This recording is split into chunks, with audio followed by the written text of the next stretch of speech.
Hello everyone, welcome back to my video of English practice. Today is day 9. So let's get started. So I have selected today's topic as Labor Day. Okay. Labor Day celebrated on May 1st. It is a powerful reminder of the dignity of work and the essential role played by workers in building society. It recognizes the efforts of millions of people whose daily labor sustains economies and communities. The origin of Labor Day is closely linked to Haymarket affair in Chicago, where workers protested for an 8-hour workday. This movement became a turning point in the global struggle for worker rights. One of the main reasons Labor Day is important is that it highlights the concept of rights. Workers deserve fair wages, safe working conditions, and reasonable working hours, which they now consider basic human rights. The day also emphasizes equality. It reminds us that all forms of work, whether manual or intellectual, are equally valuable. No worker should face discrimination based on class, gender, or background. From an economic perspective, workers are the backbone of any nation's development.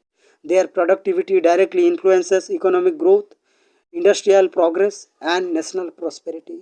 Labor Day has also creates awareness about ongoing challenges such as unemployment, exploitations, and lack of job security. It encourages government and organizations to improve labor laws and policies. In today's modern world, the meaning of Labor Day has expanded. It now includes a discussion about work life balance, mental health, and the impact of technology and AI on jobs. In conclusion, Labor Day is not just a holiday, it is a symbol of struggle, justice, and progress. It inspires us to respect workers and strive for fair and inclusive society. Here are the 10 important words with meaning and examples. Dignity. Dignity means respect and honor. Okay. Number 2, sustain, to support and maintain. Examples also there. Farmers sustain nation with food productions. Number 3, protest. Protest means showing disagreements. Workers protest against unfair wages.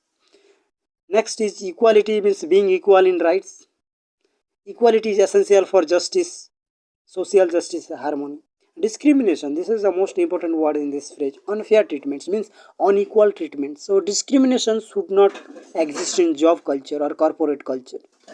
Number 3 is productivity, efficiency of work. So high productivity leads to economic growth. Exploitations means unfair use of workers. So beyond the work hour you are working means you are exploiting, means company or organization is exploiting, you are getting exploited. Okay. Next is prosperity, means wealth and success. Workers contribute to national prosperity. Okay. Awareness means knowledge about an issue. If you are having knowledge about that particular issue, that means we can say you are aware about that issue. Okay. For example, I know myself better means I can say that I am having awareness about myself. Okay. Inclusive means including all. So all inclusive societies values to all type of peoples. Okay. In this way we will be practice our English as well as pronunciation side by side and the vocabulary related to our topics. So if you find my video useful, please like, share and subscribe. I'll catch you on next video. Bye bye.